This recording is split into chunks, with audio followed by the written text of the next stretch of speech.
Hey, what is up, guys? It's Guiltspire here, and welcome back to Champions of the Fog. Almost went into my personal intro there for a second. I was about Dead by Daylight, but I was like, wait a second, no, we're in Dead by Daylight, but we're Champions of the Fog today.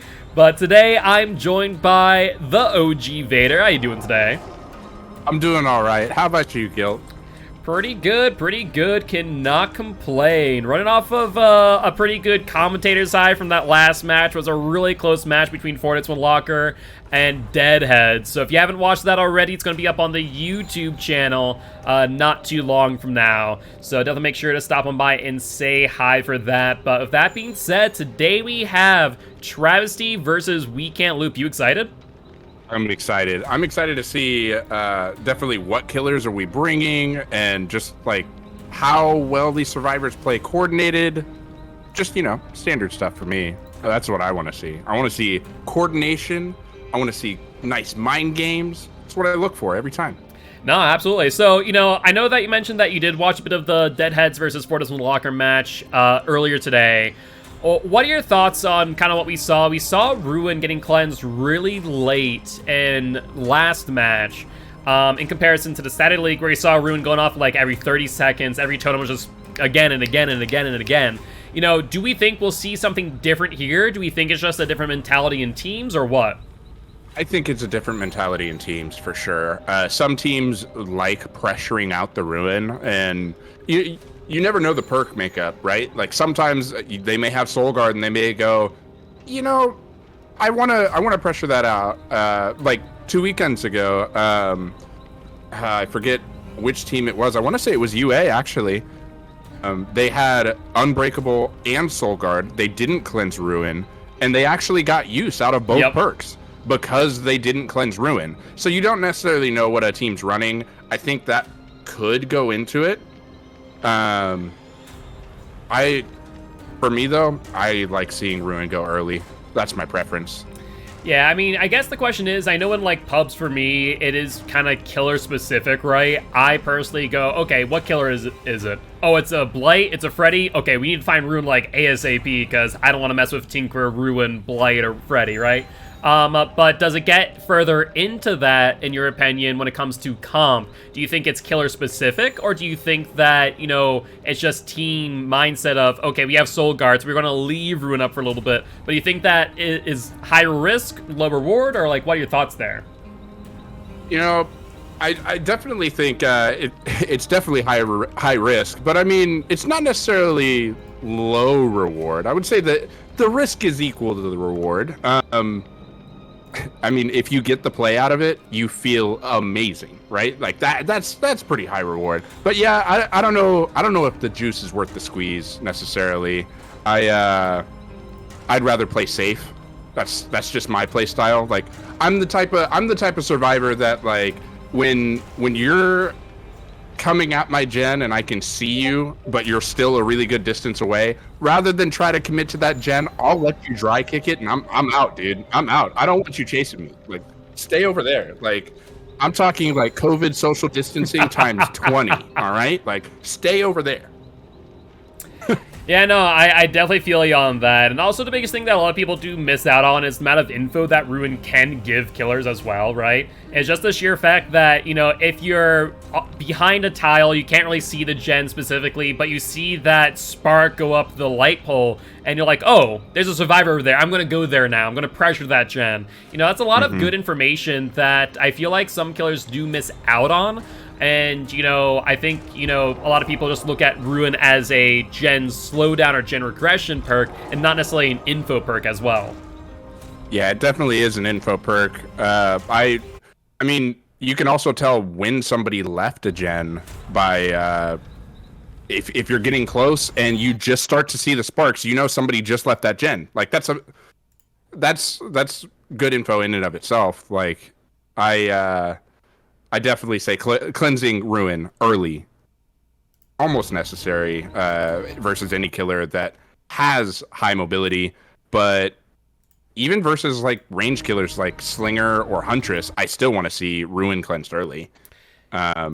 really the only killers I don't care about cleansing ruin for would be maybe Myers.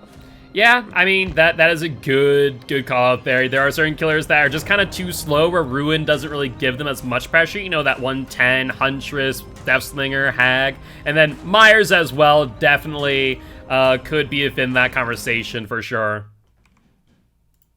Yeah, but I mean, like, even with that Huntress Deathslinger, like you're saying, like, the reason... I guess it depends. If you make sure that there's not a 3-gen, if you don't let the killer claim a 3-gen early, sure, leave Ruin.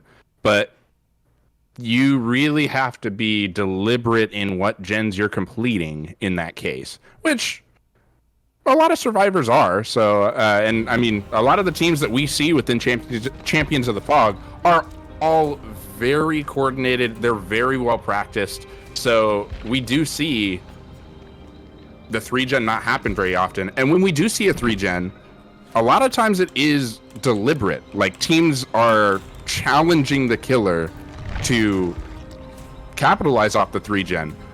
There are a lot of times, we saw it from UA, I want to say a couple weekends ago again, but maybe also again yesterday, if my memory is correct. They went ahead and 3-gen themselves because they knew they were going to pressure it out. Like, they didn't care. They're like, okay, we are 3-gen, but we have the coordination, we have the confidence to still pressure this out, regardless of what the killer's going to do. Yeah, no, that is a really good point, to say the least. So it will be interesting to see how teams play around that in the long run, right? So really curious in that regard. But with that being said, I believe Prelaw has some news for us. I do. We're all good to go. Awesome. In that case, let's switch over to Spectator and give the lobby a good to go to ready on up, and we'll be jumping on into Rancid with We Can't Loop on Killer and Travesty as Survivor. I love that. I'm super excited. What killer do you think we're going to see? I mean, I honestly, from the 4-1 Locker versus Deadheads match, I really love seeing Wraith played, especially if all seen on this map specifically. So I wouldn't be surprised to see another situation with Wraith with all seen again. I could agree with that. I think Wraith is a really good play on this map. I've also, I don't know, I've seen a lot of Onis historically play on this map. I've seen Spirit on this map. Yep. And I think I said it Saturday, and I'm going to say it again. I think go ahead and get those Spirit uses out now before the rework. That's my personal opinion, because you may not be as strong with Spirit after as you are right now, or maybe you will be just as strong or stronger. Nobody can really say yet, but with that uncertainty out there, I'd go ahead and use it now. Yeah, no, I definitely agree with you on that one. And I think that, you know, we're starting to see that where teams, you know, especially as we saw Deadheads use both Nurse and Spirit last match, I think we're going to see a lot more Spirit usage for that exact reason. I agree. Yeah, I'm all for it. I love seeing good Spirit play. I love seeing survivors play well against Spirit as well. It's just a really good cat and mouse for me.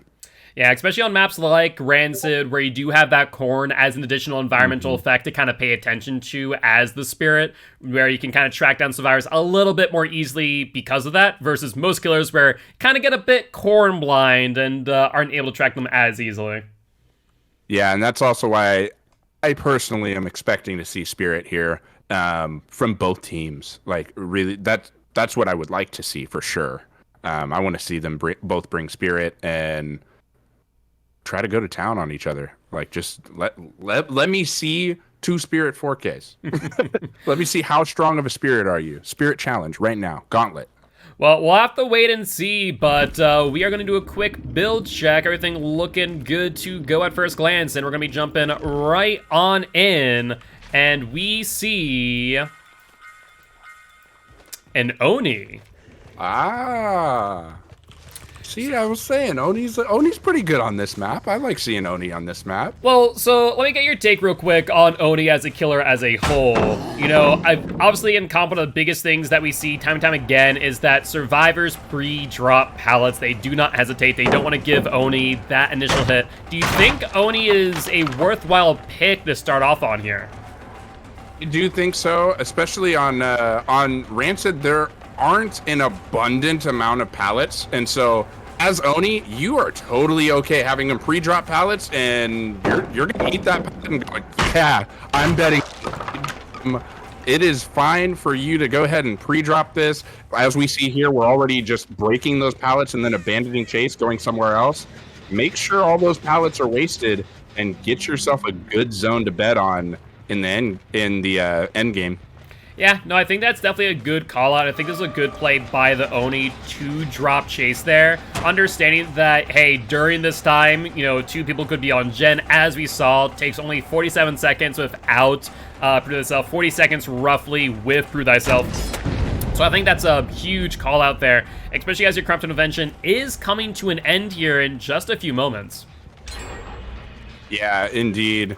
And was that what was that noise alert? I saw the loud noise notification, but I'm confused on what it was. Yeah, I agree with you there as well, because if you kind of think about that in its positioning, it definitely wasn't the gen. You know, it wasn't a missed skill check, I don't think. No one was injured either all the while. So could have potentially been a locker noise note just to grab the attention of the killer, or maybe even a pebble for all we know. I was gonna ask. I was like, surely somebody didn't bring pebble. Oh.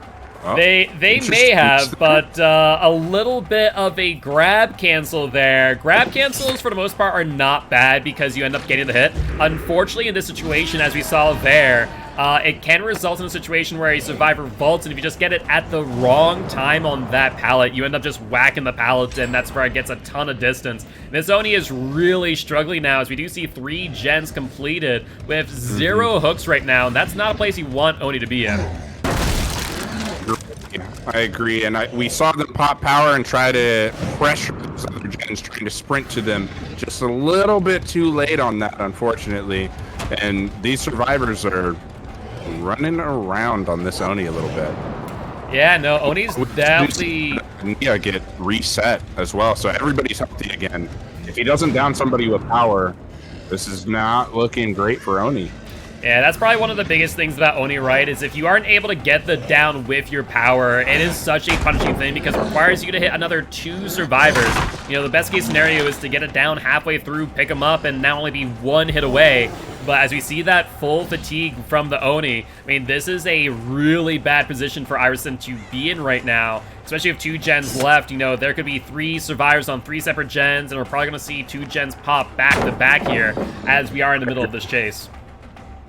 Yeah, and even if we do see an injury, gotta wonder if they are on other gens. Do we see a potential adrenaline play from one of these survivors? That could also spell disaster for an Oni. If the only person he hits ends up getting healed by a perk such as adrenaline, or if they are able to reset, that's a lot of pressure on this Oni. And honestly, I haven't seen enough pallets get dropped and broken as fast as these gens are popping to really do what I was talking about earlier. And have your zone, which is you're not going to loot me around this zone because you don't have anything to work with. We still have a lot of live pallets. I haven't seen us go up to the upper side of the map over there at all. We do see God here, but there's still a lot of pallets where Nancy's running. And so she does have a lot to work with. We see a pallet right there. We see a pallet at this tree. And there should be a pallet at that other TNL up there. Yeah. Or the structure. I don't know if it's TNL. I mean, I think the best case scenario here for Oni is to grab their power as soon as possible and have that in hand. That way they can try and, you know, avoid the potential body block, which we will imagine is on its way. Because if that does come to fruition, that will result in a potential, you know, 4-man out. And I think Oni just needs to try and, you know, reduce the amount of points that Travesty can get here in this moment, as we already see 1, 2, 3 survivors out. And it's going to come down to Nancy now, and whether or not the Oni is going to be able to get them before she's able to either find Hatch or get the escape. What do you think about the survivors going ahead and escaping rather than trying to help their friend get out, take any protection hits or anything on Oni? I know taking protection hits is big on an Oni, but as close as the door was, seeing it's just on the other side of the hill, what do you think about that? I think that it would be a very risky play and could potentially give Oni a double down in certain scenarios. So I think this is a smart play. You give the Oni, you know, an inch, but you yourself take a mile here. And we do end up, you know, seeing We Can't Loop get 10 points, so it's not a complete blowout. At the same time, that does take 12 points out of Travesty's pocket. But still, amazing showing by Travesty here, and an unfortunate match for Iverson, as that will result in 38 points for Travesty and 10 points for We Can't Loop as we move into game number 2. Indeed. Yeah, unfortunately for Oni, just wasn't enough pressure on the survivors to get a lot of those injuries you need. With Oni, gotta have multiple injured survivors, really put the pressure down on them, then pop your power, try to get those downs. Yeah, no, I definitely agree with that for sure. With that being said, you know, we are going to be moving into game number 2 here momentarily, where the script is going to be flipped and Travesty is going to be on the killing side. With this much of a lead, what is your thought process here for them to bring, you know, whoever else? Yeah, with this much of a lead, you might still bring heavy here, try to seal your lead a little bit more, and then you may ease off the gas on the second killer match because they killed twice in a row here. So I think keep the pressure on immediately, and then you may let off the gas depending on how it goes. But you haven't seen their survivors yet, so I don't know that I would ease off the gas right now. You've got the lead and run with it, all right? No, that definitely makes sense to me. So I 100% agree with you here. You know, I think that much like what we see, the first match always, you know, really sets the tone for the rest of the games. So I think here of Travesty, if they were able to just come out swinging, really extend that lead further, that's going to put all the pressure onto We Can't Loop for game number 3 and 4 respectively. So I think the right move here is just go out with an A or, you know, maybe B-tier killer, maybe see Wraith again. Right, so I definitely would not put that past this next match. I do think Wraith All Seeing would be very exciting to see. I would love to see it. I'm still calling for Huntress, guys. I still really want to see. I mean, not Huntress, Spirit. Sorry, Spirit. I really want to see Spirit. Yeah, I don't could know why definitely. I said Huntress. I could Huntress on the definitely corner map. see Spirit again. I don't want to see Huntress. Yeah, I don't think in this case Huntress is going to be a good idea. We're kind of talking about that last match of Fortitude Locker and Deadheads, to where, you know, though it is a much more open map, it still has those tiles which are very well protected. So for the most part, I think that's probably not the best of ideas to have Huntress here, where she can't really get a lot of pressure from afar. But I would agree. As a reminder for those who are interested, current score is 38 to Travesty and 10 to We Can't Loop. So a 28-point game. Definitely not insurmountable, but definitely a difficult or steep hill to climb. Yeah, definitely. The pressure is a little bit on these survivors now to go ahead and try to repeat what the survivors prior have done. Yeah, exactly. I think a 3-man out is definitely necessary here to try and, you know, even out the score. And if they are able to successfully do that, you know, I think that will be, you know, where we see a real back and forth battle. But if we see a complete blowout here in a 4K by Icy, I think that's where we see, you know, the pressure just ends up completely on We Can't Loop. And they're going to have to pull out a 4-man out into a 4K to even make the match close. Well, that is, yeah, I would say for sure they would need to do that. I have faith though. I think these survivors are going to give a pretty good showing. We've seen some pretty good survivor play the last couple days for sure. I believe in the coordination of these survivors. I'm excited to see what they do. And I'm excited to see what the killer's going to do, honestly. I mean, the killer could bring Spirit, come out guns blazing, or maybe the killer ends up going with something more like Pyramid Head, or like a maybe they bring Trickster. I doubt they'll bring a Trickster, but throw something out there. Yeah. Maybe they bring Huntress. I see chat says we love Huntress. Maybe we see a Huntress game. No, I mean, I definitely would like, and as we mentioned, kind of the openness of this map does allow for Huntress to make some really good plays if they're able to get them off those tiles, but it's just hard to really get them there in that first place, because once they drop that pallet, they're able to make so much good distance, and they get the main building. It's really hard for Huntress to, get those hatchets to connect. I also don't like Huntress in any map where line of sight can be easily broken, and that Corn really is not helping her out, not doing her any favors. So honestly, Huntress, Deathslinger, I don't like either of those on a Corn map.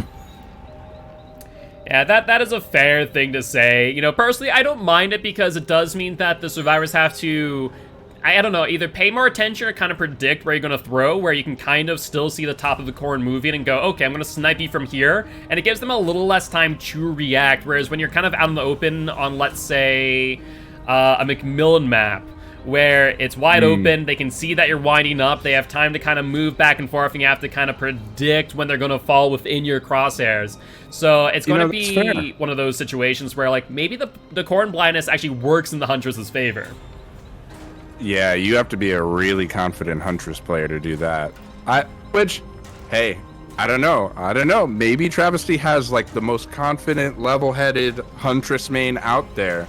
And, if so, bring Huntress. I want to see it. If you got that kind of confidence, I want to see it. I'd love to see it as well. No doubts there. But with that being said, we do have everyone in the lobby, and I believe we're now just waiting on the survivor builds before we jump on in. Last predictions on what the killer is going to be. What are your thoughts? I'm still going to stay with Spirit. Wraith could be good. And then for a final killer, who would I bring? I might bring a Hag, actually. Hag, ooh. The reason I would bring a Hag, if you're gonna bring something like Ruin, those totem spawns sometimes can be in the cornfield. True. It would be really hard to spot any of those traps in a cornfield. Yeah. I really like my chances on getting on some surprise shots onto some survivors not paying attention in the corn. So, with you mentioning Hag, I see where you're going, though I will say 3 gens don't spawn as commonly on this map. But speaking of Hag, I want to get your take. Rusty Shackles or no Rusty Shackles in comp play? So, definitely I have fallen victim to Rusty Shackles before, but I don't know that it's super strong. It's not absurdly strong in comp because most survivors still know the distance to trigger the trap and walk away. So it's kind of dangerous. I like the surprise aspect a little bit more because if a survivor didn't necessarily see it and pops it, I would rather have some type of distance add-on or something to be able to get to that trap from further away. Yeah, no, that's fair. And the biggest thing for me is that as much as I like Rusty Shackles, I think the reason why people kind of start to lean on it is because they don't know where to place their traps to really make use of the Phantasm camera flick. Because a lot of people forget that you don't want to place a trap in a loop where you're actually going to have the survivor run directly through the middle of the trap, because the camera flick is going to be negligible at best. And non-existent at worst. Whereas if you're able to knowingly put your trap in a way where they hit the outside of that trap and the camera flicks 90 degrees, they're going to be right in the middle when you ITH, and it's going to be a miserable experience for that survivor where they're going to be out in a corner, they're going to be hit and injured, they momentumed into the corner, and now you can just either chase them down or reset trap and wait for them to hit another one, right? Yeah, exactly. And I would say the best hag players I've faced, they aren't necessarily putting traps like in the regular loops that you're thinking about, Yep. you know? It's a lot like Trapper, right? Like you get those traps like on the maybe on the corner of a loop, but generally it's those random traps you're not expecting. You're like, I'm gonna walk around this side to this gen. I'm gonna take this long path over. Oh shit, a trap!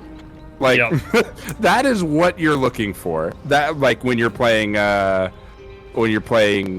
Hag. 100% And agree, love to but see it. not to interrupt, I believe Prelaw has some news for us. We are all set. Awesome. In that case, we'll switch on over, give them the go-ahead.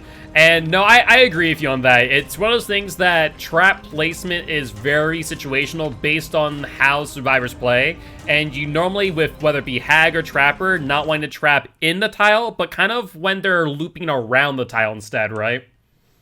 Yeah, indeed.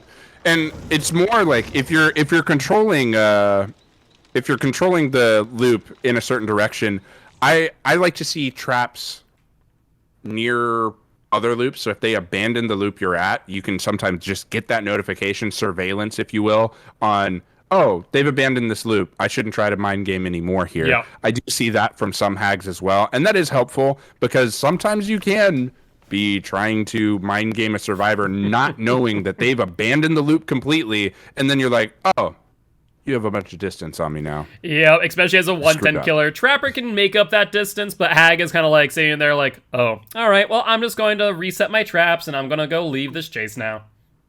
Yeah, pretty much. Just have sad hag hours.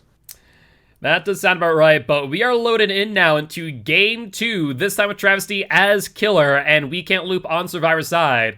The pressure is now on We Can't Loop. I think they need to get a 4-man out here to really, fight back against Travesty here and try and allow them some leeway going into game number 3.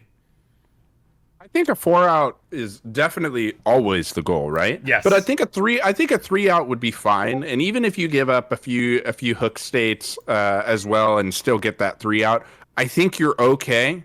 And hey, We Can't Loop. Your killer, just calm down, be ready and prepared to come out guns blazing, because if you get a 3K at the end of it and these guys get a 3-out this time, maybe a 2-out next time, you guys are still in it. You're fine.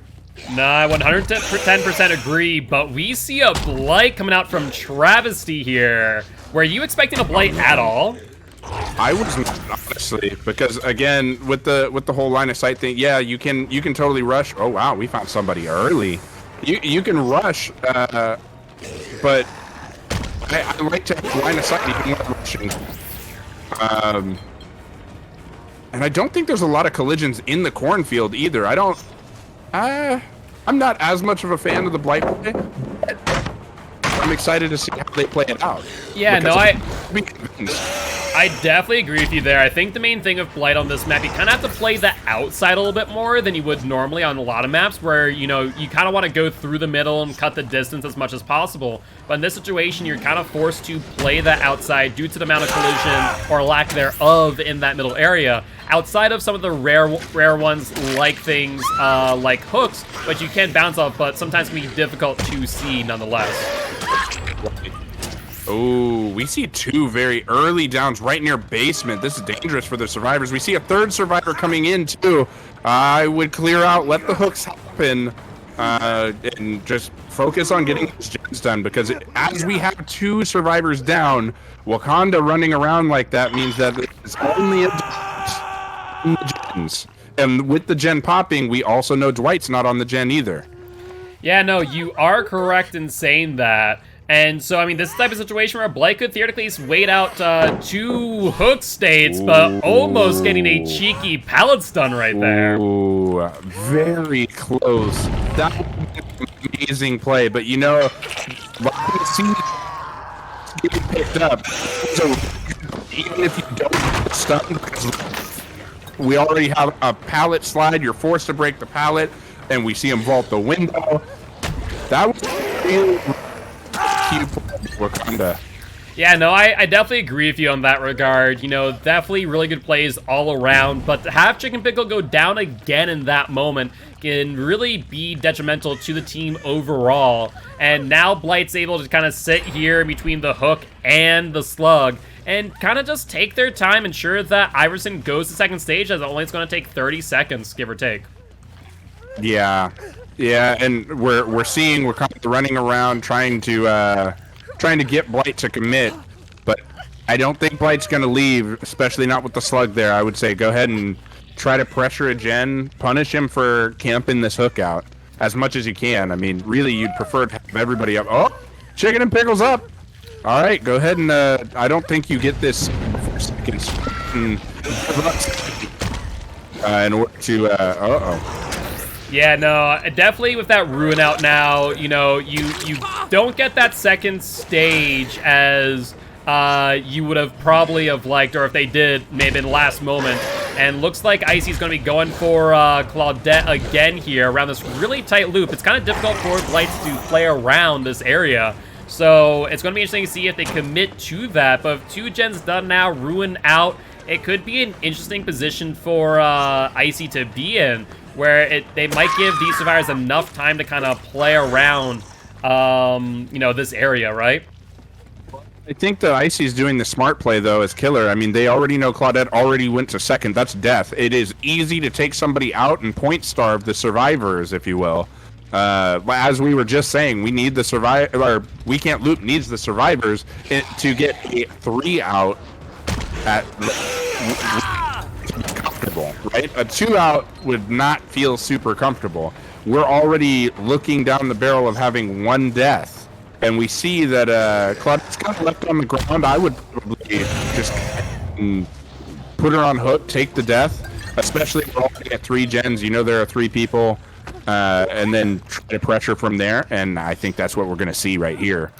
Yeah, no, I definitely agree here. I think maybe ICU just taking their time potentially and making sure that there's no DS play, especially as survivors in this scenario are definitely going to be on gens. And, you know, trying to apply some pressure here. And I think that still took a lot of time. That was probably 60 seconds that they fully waited out there. And we see 2 gens finish back-to-back here. But we do see OG Ward now currently injured and going down. So we'll give the Blight a little bit of pressure. But if there's another gen with any form of progress, you know, this could be a really huge play. Yeah, and I do want to note that the Blight leaving Claudette on the ground, Dwight being close enough to be seen was survivors, because it was sure he needed to get that easy down on Ward there to be able to somebody with the Zarina here. Yeah, no, I do think, though, that may have been a strategic play as we see Ward there with the Deliverance. So it's very possible that they did that purposely to ensure that their attention was taken away from the active generators. That's true. And I didn't know that there was the deli, so back what I said there. I still think even with having deli, knowing the person's on death hook, I would rather not give up that hit because yeah. You can save that a little bit longer. No, I agree with you. And just a heads up there, Vader. It does look like your mic is cutting in and out a little bit. If you do want to check your Discord, see if it's connection-based or it might be your microphone. But that being said, we see Blight go through that corner there and actually went right past Ward, where they just saw that and went, oh, wait, 1 second. Let's double back here. Let's go for the Dwight. Ensure that we can get another down here, if possible. Ward's going to be taking them in chase, but that amount of distance that you gain on that window is potentially not enough to, you know, claim any form of safety, as they do end up on that pallet and drop early to try and make a little bit of a buffer, maybe potentially allowing Chicken Pickle to either A, complete the gen, or get the unhook all the while on Wakanda. And is my mic better now? Just check 1 2 1 2. It seems a little bit better for now. I'll let you know if there's any issue, but they are still in the chase of Ward, and Wakanda's about to go to second stage. They do get that last generator, but is it potentially the wrong play? What are your thoughts here? Should they have gone for that unhook first? I think going for the unhook would have been the right play. Knowing how far you're down right now, you got to get that unhook and kind of try to deny the killer those points. Yeah, it definitely is an unfortunate situation here as we see, you know, Wakanda now onto second stage, now on Death Hook. We have Ward now on Death Hook going up onto that hook. And Chicken Pickle has only been hooked once, and looks like Icy is going to go for Wakanda and go for that kill here. You know, potentially giving Chicken Pickle the opportunity to escape. Yep. Wakanda's doing the right thing here and taking the loops, trying to allow for the hook as we see there. But kind of the danger here is gate right now. Where the survivors were. Yeah. Dwight, so. No, I agree, but we do know something. There's a notice notification at that exit gate, which does imply a potential no way out activating right now, and it does have 4 full stacks. Just a heads up again, it does seem that the mic is still having a few issues here and there. Not sure if there's a storm nearby causing some interference. But with that being said, you know, we are looking at no way out. It's about halfway over at this point in time. And it does appear that the 2 survivors have taken time to reset and are probably going to wait out no way out in order to try and get at least a 2-man escape. If they can accomplish this 3-man with some key body blocks, that would go a long way. And Icy not able to get that hit to connect on the window. And no way out, only having seconds left, and now Icy deciding to disengage from Chase, checking the exit gate, and does find Chicken Pickle here, which I think may have been a huge mistake. You know, if No Way Out's still up, they should have just taken their time, stealthed it out, allowed for No Way Out to end, and kind of regroup when necessary. But Wakanda now fully healed, and once again, they're in a situation where I think a 2-man out is very well possible. And Icy, maybe the pressure's starting to get to them as they are starting to miss hit after hit. And Wakanda, our Chicken Pickle here, going over to this exit gate. I wonder if the other 2 survivors are already here, getting this open as we speak. And there is the sound suggesting just that. And that will be a hit on Chicken Pickle. And 2 body blocks coming in. And that will be 1, 2, 3 survivors out for We Can't Loop. So, very good game from both sides. And We Can't Loop definitely bringing it back there in the end. Resulting in 38 points to We Can't Loop and 30 points to the Blight. An 8-point difference, definitely making a little bit or bridging that gap just a little bit for We Can't Loop, resulting in a total number of points of 68 to Travesty and 48 to We Can't Loop. Only a 20-point difference right now. And want to check real quick, Vader, how's your mic sounding, my friend? Once again, we have Travesty here as the killer. And though they definitely kept their lead, they gave up some ground. So it is going to be a moment before we potentially see whether this game is completely over. If we can see a repeat play of We Can't Loop Survivor's side and potentially get a 4-man out, that really is going to lessen the pressure on We Can't Loop's killer, who's going to be playing in game number 4. But with that being said, let's take a look and see who the killer is going to be for Travesty. And looks like they're going to be bringing in Moody Joe. So let's see if they have that lobby already up and set for us to jump on into. So what are you guys' thoughts on that? Everyone in chat, what are your thoughts on that last match? Do you feel like towards the end, Blight just kind of lost a lot of the pressure? Or do you think that, you know, they are able to at least keep that point gap as small as possible for them? Hey, Guilt, I don't know if you're having network issues on your side, possibly. The stream just went down on Twitch. Oh, it's coming back. No, I think everything's good on my end. Streamlabs has the green lights. Everyone seems to be good on elsewhere. Twitch says it's okay, so unfortunately it might be connection issues on your side. I do apologize. I did see, I was seeing in chat, somebody, Fear the Dark Wolf said, what happened, come back. Megacy said stream ended. I wanted to make sure if something was going on with the stream there, because we were seeing several viewers going, oh no, me too, stream died. Interesting. So I'm not sure maybe it's Twitch or what, but yeah, Streamlabs saying A-OK on our end. So fingers crossed that everything stays okay. Chat, keep me informed, and pre-law, let me know if people are saying that stream's having some issues, but so far, at least everything's saying A-okay on my end. All right, sweet. But, is my mic sounding okay to you now, Gil? yeah, sounding Everything good to go on my end, so we should be good. Let me jump back in and make sure that your camera is on for me. And, you know, that way the chat can see your beautiful face. Oh. Oh. But with that being said, you know, chat's saying Blight lost pressure with the double down, trying to push that second stage hook, and I definitely agree with that. You know, survivors, they didn't panic in that moment. They really took the time to kind of take a step back and go, you know what, sure, go and do what you want to do. We're going to focus on gens. We're going to get that second survivor up and, you know, really ensure that though you get that second stage and potentially the kill, which they did, we're still going to have some pressure applied to you nonetheless. So I think that definitely was a pivotal moment for sure. Yeah, I definitely agree. I think Blight still did well for sure, keeping the lead for Travesty.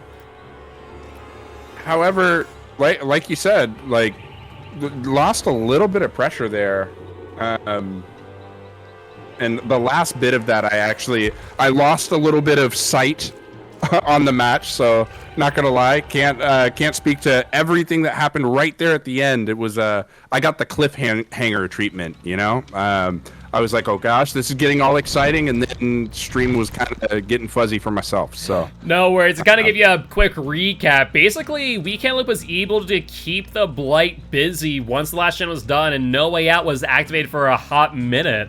And so they were actually able to keep them busy enough to the point that they were able to get the 3-man out, which was kind of surprising, and Weekend Loop, you know, playing that end game really, really well.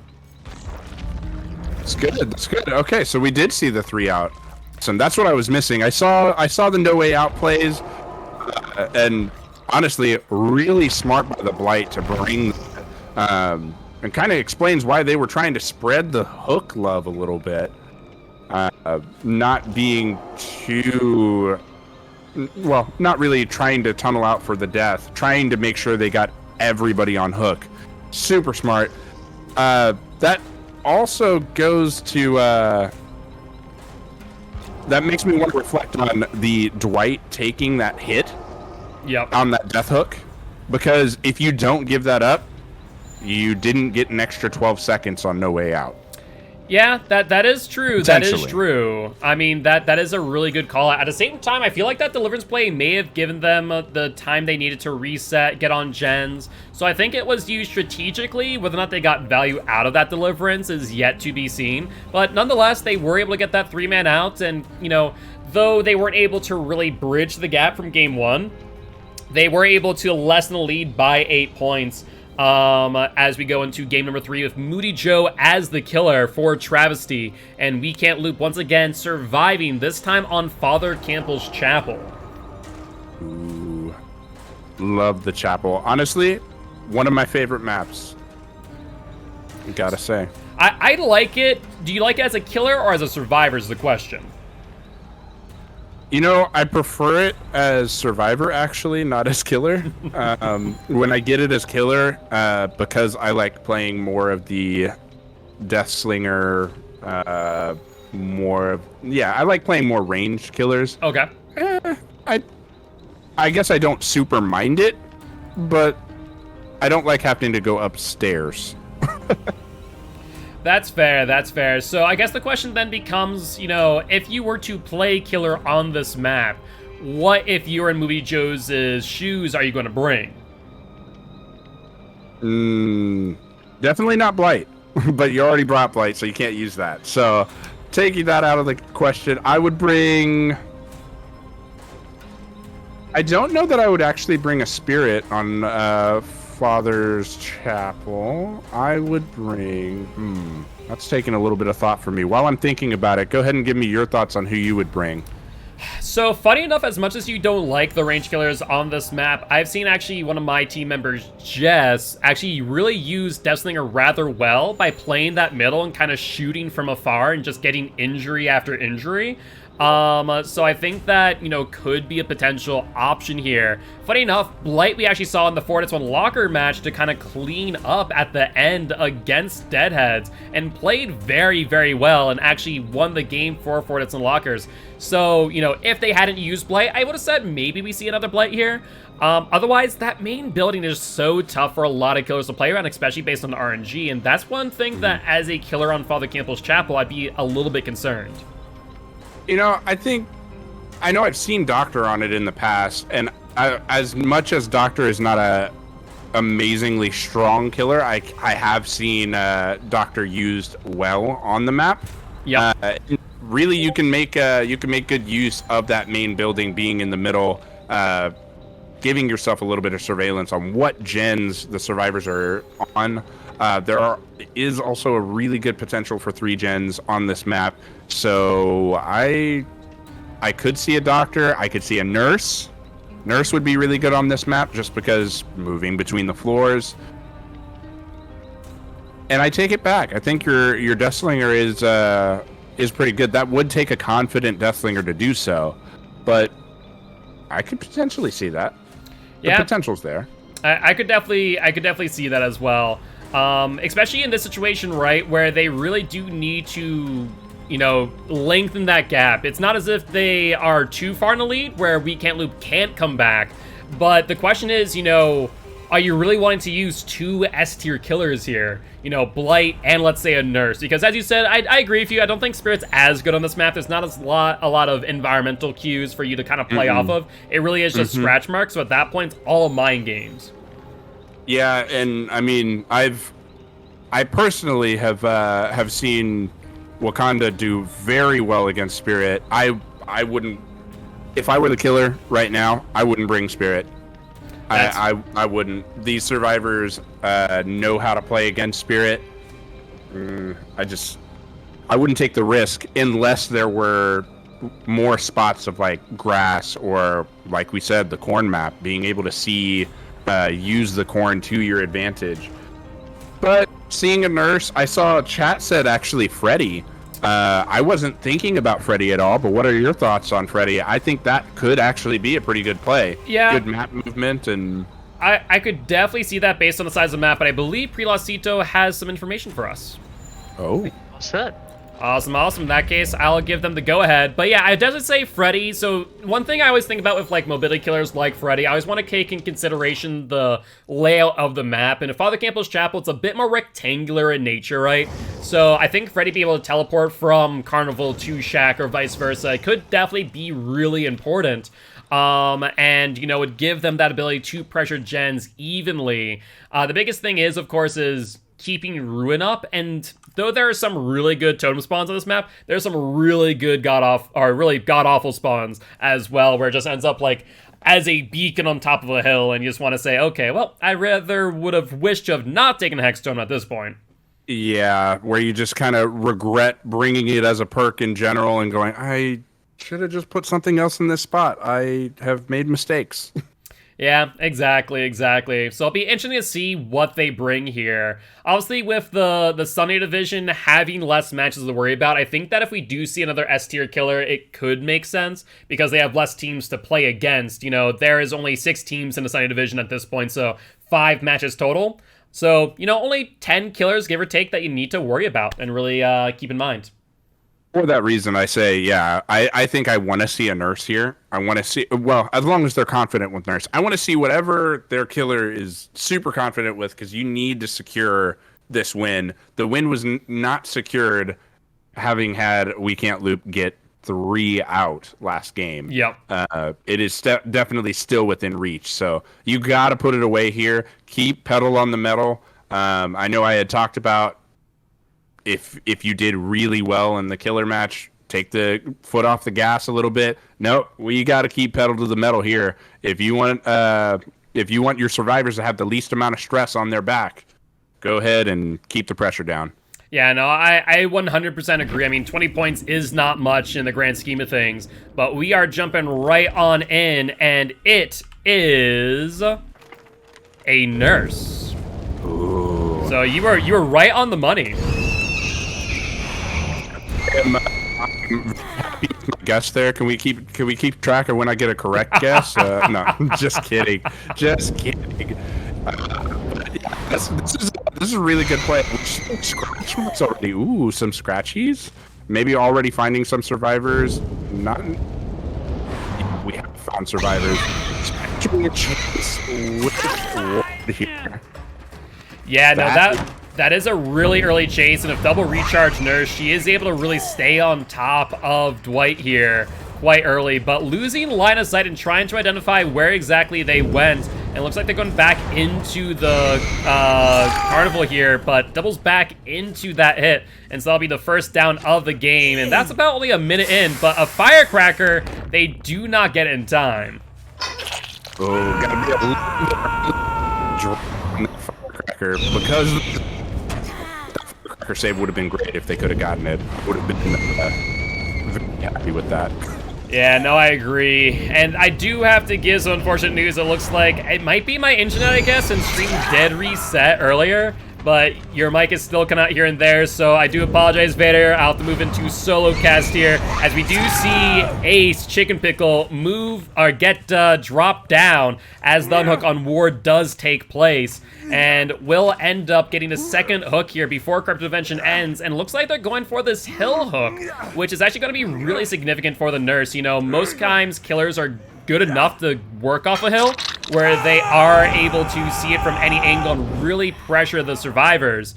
But in this situation here, especially if Nurse being able to pretty much just get up there and potentially get a grab, it could be a very pivotal spot for this Nurse, but she opts to, you know, forgo that benefit and goes for the chase on Wakanda instead over by Shaq. And so far, you know, this Nurse is really applying a lot of good pressure, but misblinking there, and Wakanda getting that dead hard for extra distance. Honestly, it may have worked out for Moody Joe to miss that blink, because it did still manage to get that dead hard out of Wakanda, and, you know, will mean that they are able to kind of ignore that possibility for the future chase as we see Wakanda going down. So overall, good stuff here by Moody Joe. I do want to also note that Ruin is still up as we speak, and looks like Moody Joe is going to take the time to get the hook. And so far, this is one hook on almost everyone, but these survivors are definitely still focusing in on gens. But looks like both of them are kind of right in between this hook here, and so they're gonna have to jump off and maybe focus elsewhere, where this could result in a lot of gen regression. What if Ruin's still up, and Moody Joe going for that far blink and being reserved, being patient, understanding, you know what, maybe this is best for me not to swing, maybe not test out the Poco's hit. But we'll be going back for the unhook now and trying to pressure the unhooker, the Claudette, and that is now 3 survivors injured. This is one of those situations where you need to kind of be careful as a survivor with Nurse having this much lethality, be able to move from down to down to down, potentially. So, you know, we do hear Ruin go off, however, and so this now gives the survivors a little bit more leeway during chases to where they don't need to worry about a 70%, a 90% gen regressing. But Ward does take another hit here, and Moody Joe is able to get him off that gen before it is completed. I imagine that they're probably going to go for a pop play if they can get Ward down, as Ruin without Undyne usually spells pop goes to Weasel as being a second gen regression perk. And Wakanda, Moody Joe being very keen on knowing that these survivors are going to try and get that gen finished, and Wakanda trying to get that dead hard, but Moody Joe being patient enough and getting that down. And that will be another hook for Wakanda, put it on to second stage. And that now puts a pop in Moody Joe's hands for potentially 20 seconds of gen regression on that main building gen, which is going to put a real big damper on the survivor strategy, trying to get this main building done ASAP. And overall, not a bad play, but it could definitely be difficult for them with Nurse having this much mobility from location to location. And it seems that Moody Joe does see blood in the water as they're going to go for the down on Wakanda. No BT from the looks of things. The question does remain whether or not they have Decisive Strike, and even if so, Decisive Strike does not give you a lot of distance against the Nurse. And that will be the first kill of the game, and that is only with 1 gen completed, so this is a very scary position for We Can't Loop to be in for sure. And looks like Moody Joe's going to prioritize the pop, which in my opinion is the play to say the least, and will now be going for a chase on Ward. So far, everyone else has only been on hook once, with the exception of Goated Iverson, who has only been on hook, well, 0 times. So this now is going to mean that Iverson might want to take some aggro, but a really cheeky pout stun there by Ward that gets the stun time plus the fatigue time, and definitely gets him a little bit of distance, but will it be enough against the Nurse? And it'll be enough to pressure out a 2-blink fatigue. But the question is, will not these survivors will be able to capitalize on this distance gained? And they are, with another gen popping off. So good stuff, but Ward thinking that she's going to blink to the other side of that Paladin. She does not. But looks like Moody Joe's going to keep that slug and now go for Goated Iverson, trying to get that 2 survivor down, try and slow down the amount of gen pressure they have. But Iverson playing things smart here and opting to go for that double back. I mean, this does give these survivors the opportunity, and much like Ward, Iverson going for that pallet throw and is not able to make it happen. Now, Iverson will go onto their first hook, but honestly, not a bad trade of Ward getting back up. Not sure if that was unbreakable or what, but another gen does pop off, so that was indeed unbreakable. And these survivors kind of fighting back here. They have not yet given up of potentially getting someone out those exit gates. So, really good job thus far. But Ward, once again, being found. Moody Joe trying to identify where exactly they've gone. And they are now on OG Ward. And Chicken Pickle's going to have to go for the unhook on Goated Iverson. There's a fatigue out. And they'll get the down on Ward as of this moment. And that gives Moody Joe the opportunity to get the hook. And puts Ward onto second stage. So, good job so far by these survivors, but at the same time, Moody Joe is applying a lot of good pressure. We do still see that main building now almost fully regressed. You do have to question now if these survivors have any gens with any real pressure, and Moody Joe going off of middle, and now finding scratch marks, trying to identify where they went, but not able to see exactly where, but looks like Claw of Death there will take a hit.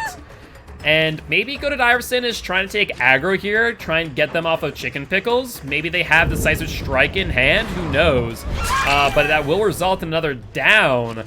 And Moody Joe will go for that pickup and threatening to put Iverson onto second stage, leaving just Chicken Pickle with first hook thus far.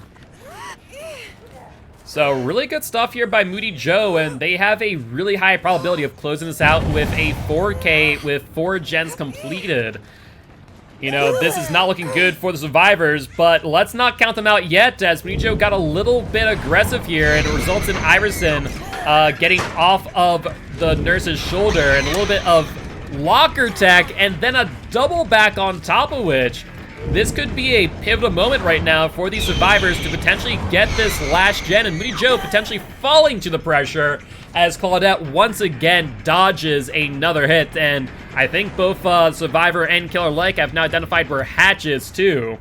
So this is actually a really good heads-up play by these survivors, and I think just a misplay here by Moody Joe. As this chase is going on for way too long, I think Moody Joe is feeling that too, as they're kind of looking around seeing, okay, do I need to go for gens, as Chicken Pickle and Ward have not healed yet, suggesting they're probably about to pop off a gen here after that really, really long chase. We do see a noise notification in the distance though, which would suggest potentially an 8-second regression off this generator. And another miss by Moody Joe, and yeah, that's unfortunate. Not sure if that was maybe Ward leaving early due to the terror radius or what, but that does put them into a weak position as Moody Joe once again goes for Goated Iverson, and once again, no BT being seen on the unhooked survivor, resulting in another down. I don't know if that means that their second BT user is dead and out of the game with Wakanda or what, but this now means that Ward is now in chase. And I will say Ward is on death hook now, so So if they go down here, they are in trouble, and Moody Joe shorting their blink here and does result in a down, with Ward now getting killed out of the game and Goated Iverson getting picked up. So really, really good stuff here as Moody Joe kind of finding out and figuring out what Ward's game plan is. And looks like they're going to be going back to the gen with Pop in hand. And if they're able to get there in time, that should result in the gen getting regressed by 20 seconds. Goated Iverson is down. And will they try and get that gen? They will not. And Flashbang, that's a 5-second stun. But it's probably going to be for naught here, as that gen is hit by another 20 seconds. And looks like Chicken Pickle is opting to move into main building. We have assumed that we have seen Unbreakable played, but we can't count this virus out yet. There's a possibility that they got picked up, but I'm thinking that this is going to be the last chase of the game, as Chicken Pickle does get hit by Moody Joe. And with no gens really at 99.9% with that last pop goes the Weasel, I think this is going to be the swan song for these survivors. Now, whether or not Goated Iverson's going to be able to crawl over to Hatch, which is on this side of the map, is another question entirely, which could be a huge play, at least granting We Can't Loop a few extra points to bridge the gap here. Right now, we're looking at 14 points to We Can't Loop and 36 points to Travesty. And Travesty's definitely itching to get some extra points here with the remaining hooks currently on the table, but looks like Chicken Pickle's going back for the pickup potentially. And Moody Joe, really losing a lot of distance here. And there is the pickup, but Chicken Pickle will go down, so this might be all for naught as they do swing and miss on Goated Iverson here. Looks like they're trying to make some distance. They do with that light, so Nurse is going to have to kind of take their time, and I think they're going to try and repeat the same play, right? They're going to try and give Chicken Pickle enough time to get picked up, but unfortunately, that there will be the end of that chase, and I think this will be the end of We Can't Loop's attempt on Survivor's side, resulting in another hook on Goated Iverson, putting them onto Death Hook, and this will actually only be the second hook for Chicken Pickle here, resulting in a Death Hook progression. In total, we're looking at 14 points for We Can't Loop to 47 points for Travesty. Really, really good game overall on both sides. Saw some really amazing plays, so love to see it. And that will be looking at 115 for Travesty and 62 points for We Can't Loop. Unfortunately, that might be the end for We Can't Loop here, as I think the max amount of points they're able to get is 48. So even if they were to get a perfect game, 0 gens done with 12 hooks, that will not be enough for a potential win.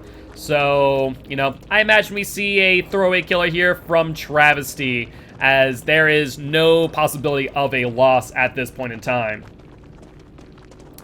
But with that being said, Vader, are you still here by chance? I am indeed. Awesome.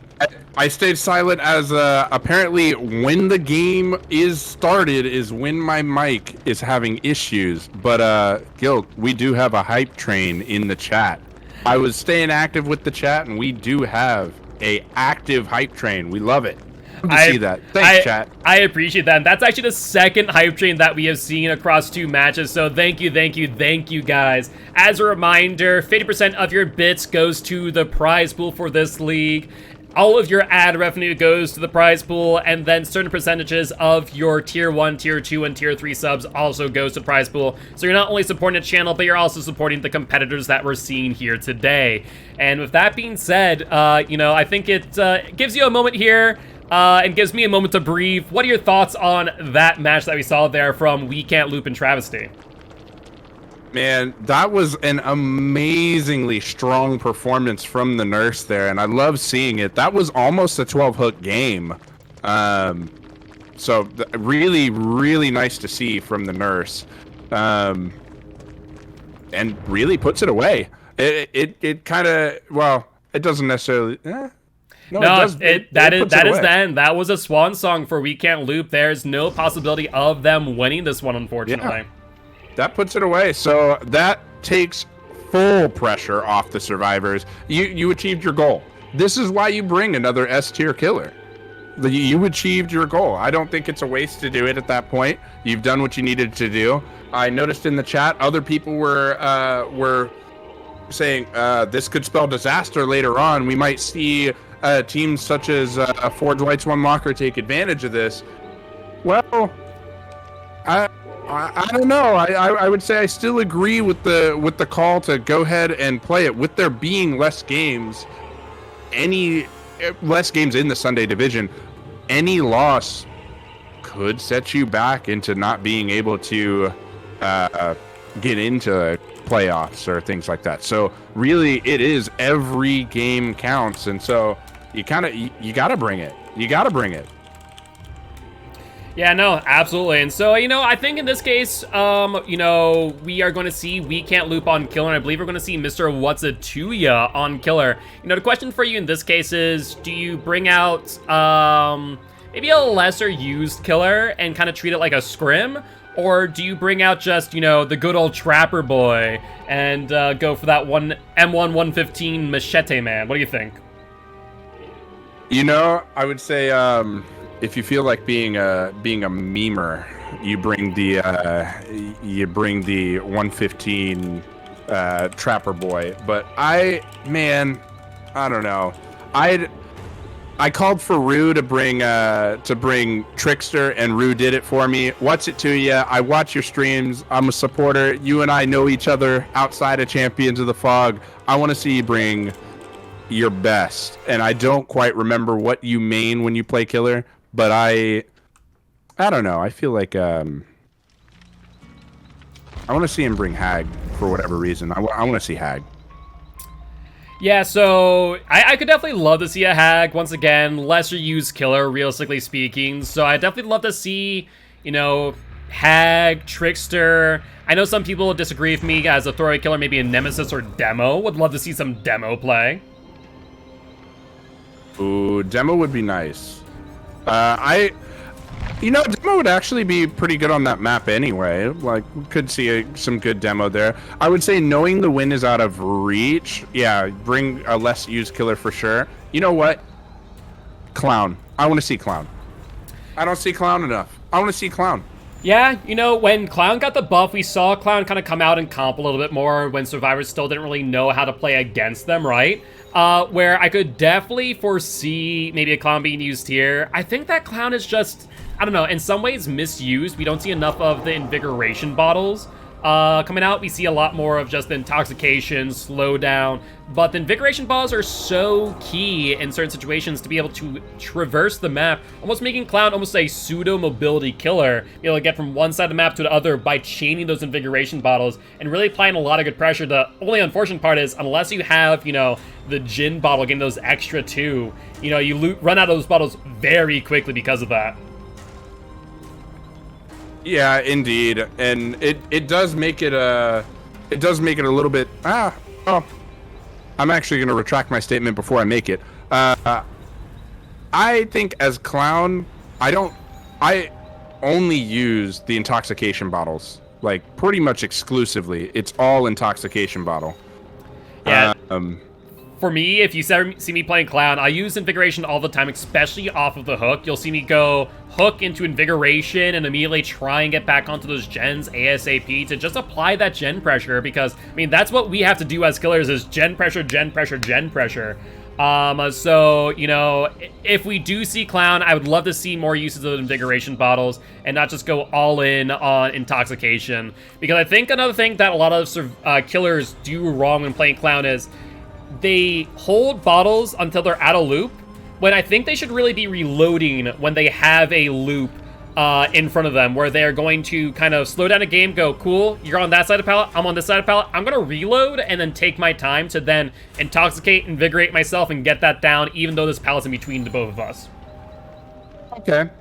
I use my Intoxication bottles just to control a zone. Like, I'm just wanting you to go into into my intoxication bottles. So if I'm on a pallet, I'm throwing 2 bottles immediately and walking or breaking the pallet. If you walk through either of those, I'm coming after you. I'm not necessarily using the invigoration bottles. The only time I do use invigoration bottles are when I'm picking up a survivor, actually. If I do get the down, sometimes I'll throw a bottle down on myself, pick up the survivor. By the time survivor's on my shoulder, I've got the speed boost to get to a hook. And I'll move to a gen from there.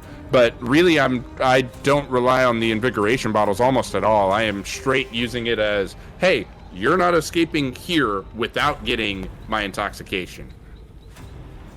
Yeah, no, that is a fair play, and definitely allows you to either break the pallet and force them into the intoxication, or be able to kind of pressure them off of the tile and onto the next. And so you gain a little bit of distance and maybe force them to drop the pallet a little bit earlier than they would otherwise. Mm-hmm. I find it to be very enticing for me to go ahead and throw a bottle and then try to mind game around it as if I'm going to, sometimes I act like I'm going to push them towards it, and then I go directly to it from the other side, and they take it, come into me because they can't see from the intoxication. Even spicier, because after you've hit them, they think they're running the direction they need to, and you still have that distance, because instead of them running away from you, getting hit, still running away from you, they end up actually running past you, like into you and past. Exactly. So it ends up being a choice for me. Chef's kiss. Yeah, no, absolutely. And I also want to give Prelaw a quick moment. Are we good to go, my friend? Yes, sir. We're all set. We're using the same perks as earlier. Awesome, awesome. In that case, we'll be jumping right on in. And also, I want to thank all of you guys. That was a tier 5 hype train that we were able to accomplish. So thank you for all of your support, both of this channel by watching, but also to these competitors who are playing in Champions of the Fog. So thank you all for that. It really does mean a lot. Yes, indeed. Good job, guys. I'm happy to have been a part of, like, trying to get us to get the hype train. You know, not to brag or nothing. It started with me, like, you know, I was over here like, hey, Spectre, have this little sub. Now, it would be great if we could start a hype train. And then y'all did it. Y'all did it. Y'all did it. Everybody did it. You guys. No, it really does mean a lot because, you know, between our refs, between our co-hosts, between myself and everyone else involved in making Champions of Fog possible, you know, the amount of support that you guys as a community provide us is immeasurable, and cannot thank you enough for all of it. So thank you. But with that being said, we're jumping on into this next match, and I'll let you know, Vader, if the mic is choppy again for whatever reason. If so, we'll be doing some solo casting. But otherwise, I would love to have you in on this last match, but, you know, sometimes, whether it be mine or yours or a mixture of both our ISPs, just, you know, they want to try and ruin the party. Right? I know. I don't know what's going on, but it seems it is specifically like a Discord thing going on with us right now. So if that happens, just let me know and I will mute my mic and I'll catch you at the end of the match, because it seems like it's only when we're in game. So I don't know if there's some type of network congestion in between you and I. Yeah, but who knows? Maybe my ISP's throttling me. They're like, you know, you're taking up a little bit too much. You know, if these back-to-back streams, the game up and Discord, you need to cut at least one of those 3 things. Right? Yeah, it could be. They're like, you've reached your limit for the day, Guilt. Just stop.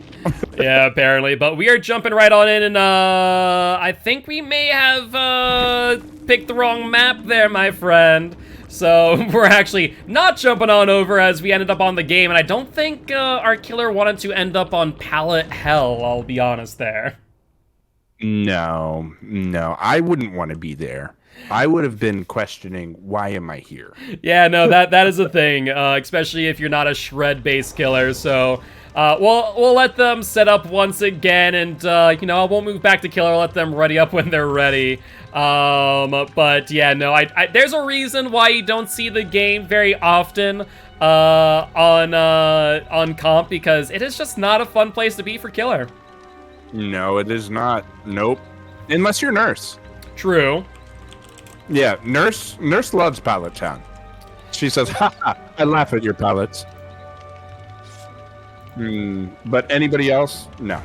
Yeah, you know, maybe an insta-shred killer like Bubba or like Demo potentially, but otherwise it's still really a nasty map. Even if Bubba, I hate it because I can't freely use my chainsaw for distance like I would otherwise. Yeah, I was gonna say, even if you are a Bubba, you hate the game because it's like, yeah, sure, you can insta-shred the pallet, but the problem is there's so many pallets that, yeah, 3 gens could pop by the time you actually down the first survivor that threw 8 or 9 pallets at you just because. So, that's quite unfortunate to have gone there by accident. Yeah, no. And, you know, at the very least, you know, they did the right thing. They you know, DC'd, reset the map, should be all good to go now. And with that being said, we should be jumping on in as, you know, try to remind them to put it on Father Campbell by sure into Father Camp. And, you know, apparently none of the survivors want their fathers to be camped. I don't know why, though. Oh, yeah, you know, like, why would you want your father to be camped, you know? I mean, if you are camping, though, please make sure you have a thermos of chicken noodle soup. You know, you can share with the survivor on the hook. I'm sure they'll appreciate it. Exactly. Make sure you bring your like campfire in a bag with you, please. Because if you're camping, I just want to hear the crackling. I want to smell like a campfire after. Really, I want you to do me that service because I'm already getting the service looking at you. I just would rather look at you next to a Yule log. Yeah, that's fair. That's fair. And I also want to give a quick shout out, Sergeant Fidget. Thank you much for the raid of 72. For those who are new here, this is Champions of the Fog, a Dead by Daylight competitive league. You have joined us today for round number 4 with Travesty versus We Can't Loop as we go into game number 4, our last one here. And I'm joined today by the lovely, the OG Vader. Definitely make sure to stop on by and say hi next time he is live. I would appreciate that. I love seeing all of you guys, like, here and there and everywhere. Keep on going. Sounds like you're starting the Dr. Seuss rhyme there. You know, like, I thought about continuing that, but then I was like, you know, I should probably stop. That's fair, that's fair. But we're jumping right on in. And for those who are wanting some clown, you got your wish, as it is time to clown around. I know you couldn't see me, but I was dancing over here. Like, I love it. What's it to you? Thank you. I asked for it, and you delivered. Yeah, and we're going to see here, you know, as we were kind of discussing earlier, if this clown is going to be focusing in on intoxication versus invigoration. We're kind of looking at add-ons right now as well. We noticed that they did not bring the gin bottle. Instead, they brought, I believe that's an additional, I'm trying to remember what the vials do. Like, one's additional intoxication time, I think, and on top of that, incapacitation. Is that correct? I was actually going to say, I think it's double duration on intoxication, I think. Okay. But I view myself. Yeah, no, it's definitely hard to say for me because as those of you who have stopped by my stream before, you know that I just don't run add-ons. Comp is like my little reprieve from doing that and using add-ons. And Clown, mainly when I use them, it's like Gin Bottle, maybe Cigar Box, like 9 times out of 10. But we're going to see if this down is possible here, and unfortunately getting stuck on that Fire Pyre, and no dice as a gen does pop off in the distance. Yeah, and I'm hearing your mic to start cutting out on my end. I'm assuming my mic will start cutting out for you here shortly. So far, so good, but if you do find that it is a little bit hard to kind of bounce back and forth, no worries, I can move into the solo cast mode. You know, with that being said, though, that is first hook for the Clown, and Corrupt Invention's still up for a short amount of time here, and has identified where Midas is, the Dwight. So with that being said, you know, we're seeing these intoxication bottles used more and more. We're not seeing a lot of invigoration to kind of get that momentum or ability to move from one side to the other as quickly.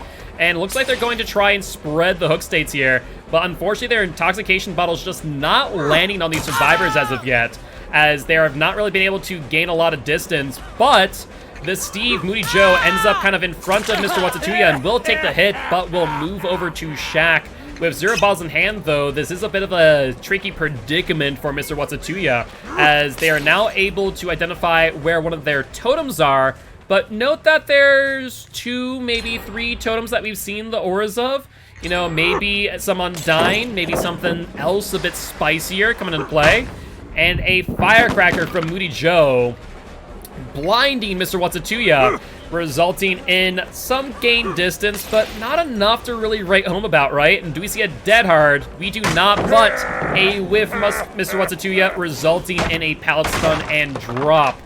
And looks like Moody Joe has gained some distance, and Mr. Watsatuya drop and chase. Going on to Midas now, who, you know, was so bold to flashlight over that pallet. Try and give Moody Joe some distance. We do hear a noise notification in the background, maybe a missed skill check on a heal, or maybe just some way to distract Mr. Watsatuya from something else, maybe generators, or trying to get them off of Midas here. But to be fair, the Clown is on 1 hook on 3 gens completed, a very dangerous position for them to be in, as they do now move into the remainder of this chase without any bottles remaining. And they do take the time to reload, but is it all for naught? And it is, as we do see that pallet drop. And, you know, this is going to be a very tricky predicament, as we do see the dead hard and the vault into Shaq. As we saw earlier, though, this pallet has been dropped in. A cheeky little grab from Mr. Watsatuya on Midas. Nicely done. Love to see it when that survivor's intoxicated. No fast vault coming in. And based on the distance from window, we did see a slow vault, but with 1 gen left, it might be time for Mr. Watsatuya to drop that campfire, as Vader was saying earlier, and start toasting some s'mores that they can maybe share between the 2 of them. At the same time, if we're looking at the current gen setup, if I'm not mistaken, this might be a little bit of a 3 gen in the making. So it's possible that Mr. Watsatuya had been kind of working around this area on purpose, and really ensuring that they control this area is kind of reminiscent of a game between Fortis 1 Locker and Deadheads. The gen setup's not as good as that match, where it was a stone's distance away, but it's still pretty good. And if I'm Mr. Watsatuya, I want to take my time here, make sure to wait out that BT. And we do see David there as well. And this actually might be a winning position for Mr. Watsatuya if he's able to capitalize on this 3 gen with Pop Goes the Weasel and Ruin. But so far, you know, kind of waiting out Midas here, maybe thinking that maybe they're a little bit aggressive. But we do see a totem go off, but we don't know exactly what it was. Could have been Undying, could have been Devour, could have been Ruin. Hard to say. But David really trying to keep his distance there, as Mr. Watsatuya drops off that chase, and now it's going to pick up Midas, I do believe. I think they really need to go for this pickup here, because if they don't, you know, they're going to lose a lot of pressure on these gens. We only have seen 3 survivors, including Midas, on the ground here. So I do foresee maybe that gen on the far side being worked on in the meanwhile. But no DS in hand, and Midas does go on to second stage, so that is 3 hooks now, 1 person on death hook for Mr. Watsatuya. But like I said, that last gen has been completed, and now Mr. Watsatuya, I think, gonna be dropping that Yule log, toasting up some s'mores, sharing some chicken noodle soup with the Dwight, and calling it a day. But who knows, maybe Travesty, being in a winning position with no way of losing, might just really go for that 4-man out. Maybe they say, screw it, you know, get your 4K if you want, but we're going to go for this 4-man out here. And that appears to be the case, as we see 3 survivors on this unhook. And that will result in another down of the David, though. So a 1-for-1 trade, which is definitely not what Travesty was looking for here. I think they were looking for that 4-man out. And now David will be going up on the hook for the second time here. Mr. Watatuya very careful to pick up, making sure that no one has a flashlight going for a flashlight save. And that'll put David onto a hook for the second time. Kind of a similar scenario that we saw before, as we do see Dwight here coming on in, healed up, and this will be another 1-for-1 trade. And looks like they're going to try and get that PT hit, but to no avail. And with that flashlight in hand, the firecracker exhausted, Mr. Watsuchi is going to go for the slug on David. And David feigning or baiting a decisive strike. Let's see what happens here.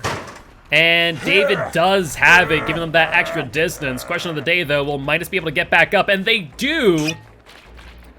Question now stands whether or not they have enough distance between the exit gate and that pickup, and I don't think Mr. Watsuchiya will be able to get this down in enough time. Trying to get that intoxication, get a little bit of extra distance, and Icy put in a bit of moonwalk in there at the end, and we do see 1, 2, 3, 4 survivors out. At the end of all of that, we're looking at 50 points for Travesty and 16 points to We Can't Loop. 165 is the final score for Travesty to 78 for We Can't Loop. GG, well played to both teams. And with that being said, Vader, what are your thoughts on that match? You know, that was a pretty crazy match. I think there were definitely some really good plays from the Clown. That grab at the shack was very satisfying to see. I think with David, or was it David? Yeah, it was David hooked right near the end. When Dwight went to save, Clown was very quick to go ahead and hit. With them being intoxicated, it would be very difficult to grab David off the hook without being grabbed yourself. I think I would have held that little smack in my pocket until he went for the unhook, because I think the opportunity for another cheeky grab would have been right there. Yeah. Other than that, though, I mean, I would say it was a very good job by the survivors, and what's it to you? Good job playing Clown. Good, I could tell there were some moments where there were 2 or 3 bottles used where just like didn't quite know the throw angle or the throw distance, and that's totally okay. It was still a very good round and satisfying to watch. GG's. No, absolutely. And with that being said, GG, well played to both teams, and congratulations to Travesty for that win. And with that being said, we will be ending stream here. But before we do, Vader, if chat wanted to go say hi next time you're live, where would they find you? Guys, you can find me at on Twitch at the OG Vader. I'm also on YouTube. I've got a Discord. I've got a bunch of stuff. Just come check me out at on Twitch first, and you can find the rest of the stuff. And yeah, like I love playing with viewers. I almost thought I was gonna cough there. That's why I turned away from the mic. I'm probably gonna cough. But yeah, I love playing with viewers. I play some Dead by Daylight. I play some Apex Legends. I'm a variety streamer. I play a lot of things. I do like the horror genre generally, but yeah, you can find me on Twitch. Go check me out. I go live generally Friday, Saturday, Sunday nights until like 4 a.m. So if you are a night owl and have insomnia like myself, come check me out. We can be friends. And with that being said, I am Mark, aka Guildspire. Not only am I your commissioner here on Champions of the Fog, but I'm also an educational Dead by Daylight player here to teach goes how to play Killer and survivors how to play against Killer. But not only that, I also play Magic the Gathering Arena, which I'll be live tomorrow at 7 p.m. CST playing. So if you do want to learn a really cool TCG, really make sure to stop on by, say hi. Otherwise, I'll be live some Dead by Daylight Tuesday, Wednesday, Thursday, and possibly also Friday. And we'll be back here again next week with some more Champions of the Fog. In this case, we are going to be looking at I believe another 10 a.m. match between Sample Text and Prestige. Actually, wait, nope, that's the one after. We're looking at a 12 p.m. CST match with Cerebral Assassins versus Sample Text. So definitely make sure to stop on by and say hi then. But this is our last one for tonight, so we will see you all next time. Bye-bye! See you, chat.